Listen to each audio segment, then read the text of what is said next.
ನಿಮ್ಮ ಹಳೆಯ ಒಡವೆನ ಅಧಿಕ ಬೆಲೆಗೆ ಮಾರಬೇಕೆ? ಅಟಿಕಾಗೆ ಕಾಲ್ ಮಾಡಿ 8880 ಅಟ್ಟಿಕಾ ಗೋಲ್ಡ್ ಕಂಪನಿ. ಕೆಲವೊಂದಿಷ್ಟು ಹೇಳಿಕೆಗಳನ್ನ ಕೊಟ್ಟಿದ್ದಾರೆ ಸಿಎಂ ಡಿ ಕೆ ಶಿವಕುಮಾರ್ ಅವರು. ಒಂದೊಂದಾಗಿ ನೋಡ್ತಾ ಹೋಗೋಣ. ಸೊ ಈ ಬಿಡದಿ ವಿಚಾರವಾಗಿ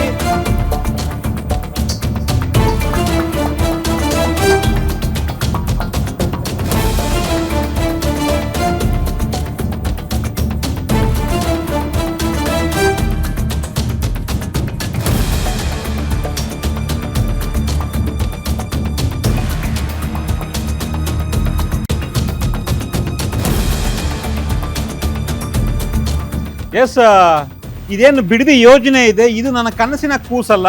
ಆದರೆ ರೈತರನ್ನ ತಪ್ಪು ದಾರಿಗೆ ಎಳೆಯುವಂತಹ ಕೆಲಸ ಆಗ್ತಾ ಇದೆ. ರೈತರನ್ನ ತಪ್ಪು ದಾರಿಗೆ ಎಳೆದು ಒಂದು ರೀತಿ ಅವರ ಒಂದು ಮನಸ್ಸುಗಳಿಗೆ ಅಥವಾ ಅವ್ರಿಗೆ ತಪ್ಪು ಮಾಹಿತಿಯನ್ನ ಕೊಟ್ಟು ನನ್ನ ಮೇಲೆ ಎತ್ತು ಕಟ್ಟುವಂತಹ ಕೆಲಸ ಆಗ್ತಾ ಇದೆ.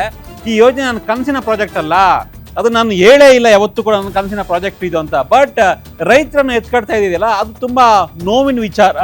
ಸೊ ಇದೇ ವಿಚಾರಕ್ಕಾಗಿ ಮಾಜಿ ಪ್ರಧಾನಿ ದೇವೇಗೌಡರು ಕೂಡ ಪತ್ರವನ್ನ ಬರೆದಿದ್ರು. ಸೊ ಆ ಪತ್ರವನ್ನು ನಾನು ಸಂಪೂರ್ಣವಾಗಿ ಓದಿದ್ದೇನೆ.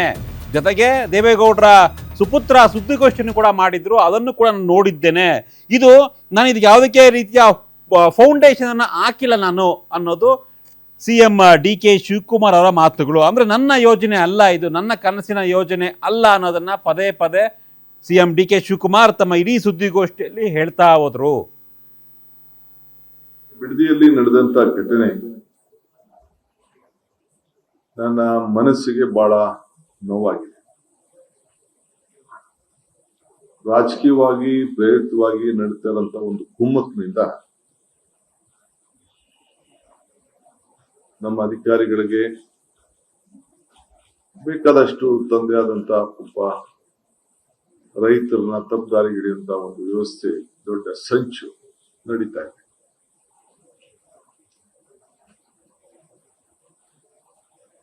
ಎಲ್ಲರ ಮನಸ್ಸಿಗೆ ನೋವುಂಟು ಮಾಡೋದು ನನ್ನ ಅಭಿಲಾಷೆ ಆಗ್ಲಿ, ನನಗಿಷ್ಟ ಇಲ್ಲ.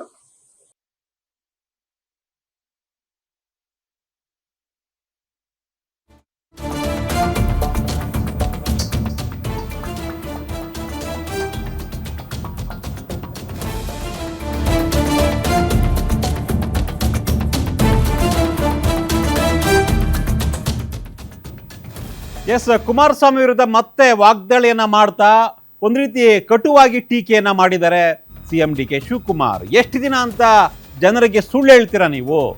ಸೊ ಈ ಟೌನ್ಶಿಪ್ನಲ್ಲಿ ನಿಮ್ಮ ಕುಟುಂಬಕ್ಕೆ ಸೇರುತ್ತಹ 36 ಎಕರೆ ಜಮೀನು ಇಲ್ವಾ? ರೈತರ ಜಮೀನನ್ನ ಮಾರಲು ಬಾರದಂತೆ ರೆಡ್ ಝೋನ್ ಹಾಕಿದ್ ಯಾರು? ನೀವೇ ಅಲ್ವಾ? ರೆಡ್ ಝೋನ್ ಮಾಡಿದ್ ನೀವೇ. ಇಡೀ ರಾಜ್ಯದ ಇತಿಹಾಸದಲ್ಲಿ ಈ ರೀತಿ ಆಗ್ತಾ ಇರೋದು ಇದೇ ಮೊದಲು. ಇದಕ್ಕೆ ಕಾರಣಕರ್ತರು ನೀವು. ಮುಖ್ಯಮಂತ್ರಿ ಮಾಡಿದವರನ್ನೇ ನೀವೀಗ ಮೋಸ ಮಾಡ್ತಾ ಇದ್ದೀರಿ, ಜನರನ್ನ ಮೋಸ ಮಾಡ್ತಾ ಇದ್ದೀರಿ. ನಿಮ್ಮ ಆಯ್ಕೆ ಮಾಡಿ ನಿಮ್ಮನ್ನ ಗೆಲ್ಸಂತಹ ಜನರನ್ನ ಮೋಸ ಮಾಡ್ತಾ ಇದ್ದೀರಿ ನೀವು. ನಾನು ನಿಮ್ಮ ಮಾರ್ಗದರ್ಶನದಲ್ಲಿ ಹೋಗ್ತಾ ಇದ್ದೀನಿ, ನಿಮ್ಮ ತೀರ್ಮಾನಕ್ಕೆ ನಾನು ಬದ್ಧನಾಗಿದ್ದೇನೆ.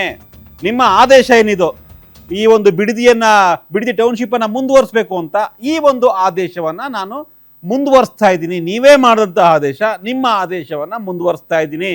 ಇದು ನನ್ನ ಕನಸಿನ ಯೋಜನೆ ಅಲ್ಲ, ನಿಮ್ಮ ಕನಸಿನ ಯೋಜನೆ. ನಿಮ್ಮ ಯೋಜನೆ ನಾನು ಮುಂದುವರಿಸ್ತಾ ಇದ್ದೀನಿ, ಇದರಲ್ಲಿ ಯಾವುದೇ ರೀತಿಯ ಡೌಟ್ಸ್ ಬೇಡ ಕುಮಾರಣ್ಣ ಅಂತ ಸಿಎಂ ಡಿ ಕೆ ಶಿವಕುಮಾರ್ ತಮ್ಮ ಸುದ್ದಿಗೋಷ್ಠಿಯಲ್ಲಿ ಹೇಳಿದ್ದಾರೆ. ಇದು ನಾನು ಮಾಡಮ್ಮ ಈ ರಿಯಲ್ ಎಸ್ಟೇಟ್ ದಂಧೆ ಹಣ? ಅಪ್ಪಾಜಿ ಯಾರು ಇದನ್ನ ಮಾಡಿದ್ದು? ಯಾರಿಗೆ ಇದನ್ನ ಹೇಳ್ತಾ ಇದ್ದೀರಿ ನೀವು? ಯಾವ ಹೋರಾಟ? ಎಲ್ಲಿ ರೈತರು? ಯಾವ ರೈತರು? ಯಾರು ನಿಮ್ಮ ಬದುಕಿಗೆ, ರಾಜಕಾರಣ ಬದುಕಿಗೆ ಯಾರು ನಿಮ್ಗೆ ಶಕ್ತಿಯನ್ನ ಕೊಟ್ಟರು? ಈ ದೇಶವನ್ನ ಗೌರವದಿಂದ ನಿಮ್ಮನ್ನ ಆ ಸ್ಥಾನದಲ್ಲಿ ಕುಣಿಸಿದ್ರು, ಅವರ ಮನೆಗಳನ್ನ, ಅವರ ಬದುಕನ್ನ, ಅವರ ಆಸ್ತಿಗಳನ್ನ ಕಿತ್ಕೊಳ್ಳಿಕ್ಕೆ ನೀವು ಮಾಡಿದಂತ ಸಂಚು ರೂಪ ಎಷ್ಟು ದಿನ ನೀವು ಮುಚ್ಚಿಡಕ್ಕಾಗ್ತದೆ? ಎಷ್ಟು ಸುಳ್ಳು ಹೇಳಲಿಕ್ಕಾಗ್ತದೆ? ಆ ರೈತರು ನೀವು ಖರೀದಿ ಮಾಡಿದಂತ 1 ಎಕರೆ ಭೂಮಿ ಬಿಡದಿಲಿರ್ಬೋದು, ದೇವಗಿರಿಯಲ್ಲಿರ್ಬೋದು, ಇಲ್ಲ ಸುತ್ತಮುತ್ತಲ ಇರ್ಬೋದು, 1 ಎಕರೆ ಈ ಕಾನೂನನ್ನ ನಿಮ್ಮ ಕುಟುಂಬದವ್ರ ಜಮೀನು ಎಲ್ಲೂ ಹೋಗ್ದಿರ್ವಲ್ಲ. ಈ ಭೂಮಿ ಆ ಮಕ್ಕಳು ರೈತರ ಮಕ್ಕಳದಲ್ವೇ? ನೀವು ರೈತರಲ್ವೇ? ಇದೇ ಟೌನ್ಶಿಪ್ ಅಲ್ಲಿ ನಿಮ್ಮ ಕುಟುಂಬದವರು 30 ಎಕರೆ ಖರೀದಿ ಮಾಡ್ಕೊಳ್ಳಿಲ್ವೇ?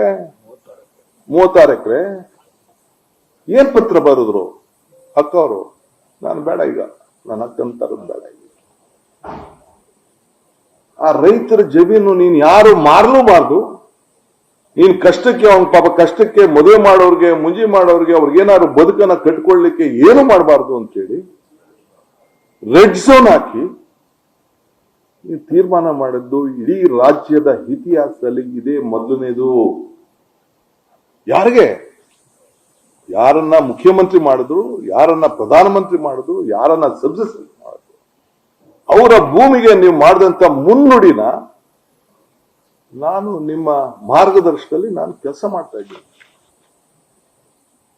I am your successor, not A political successor. Constitution ಅಲ್ಲಿ ನನಗೆ ಕೊಟ್ಟಂತ, ನಮ್ಮ ಪಕ್ಷ ಕೊಟ್ಟಂತ ಜನ ಆಶೀರ್ವಾದದಲ್ಲಿ ನಾನು ನಿಮ್ಮ ಸಕ್ಸೆಸರ್. ನೀವೇನ್ ತೀರ್ಮಾನ ಮಾಡಿದಿರಿ, ನಿಮ್ ತೀರ್ಮಾನಕ್ಕೆ ನಾನು ಬದ್ಧನಾಗಿದ್ದೇನೆ. ನಿಮ್ಮ ಆದೇಶನ ಪಾಲನೆ ಮಾಡ್ತಾ ಇದ್ದೇನೆ. ನಿಮ್ಮ ಸಿಗ್ನೇಚರ್ಗೆ ನಾನು ಗೌರವ ಕೊಡ್ತಾ ಇದ್ದೇನೆ. ನಾನು ನಿಮ್ಮ ನೋವನ್ನ, ನಿಮ್ಮ ಸಂತೋಷವನ್ನ, ನಿಮ್ಮ ಚಿಂತನೆಯನ್ನ ಇಡೀ ವಿಶ್ವ ದರ್ಜೆಗೆ ಈ ಬೆಂಗಳೂರು ನಗರವನ್ನ ನಿಮ್ಮ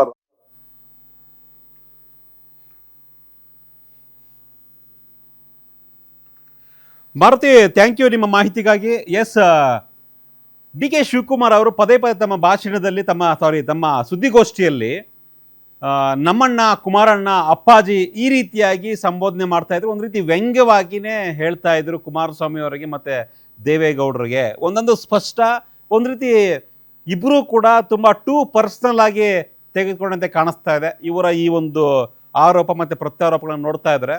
ಸೊ ಯಾರೂ ಕೂಡ ಇದನ್ನ ಅಷ್ಟು ಸುಲಭವಾಗಿ ಬಿಟ್ಟು ಕೊಡುವಂತಹ ಸಾಧ್ಯತೆ ತುಂಬ ತೀರಾ ಕಡಿಮೆ.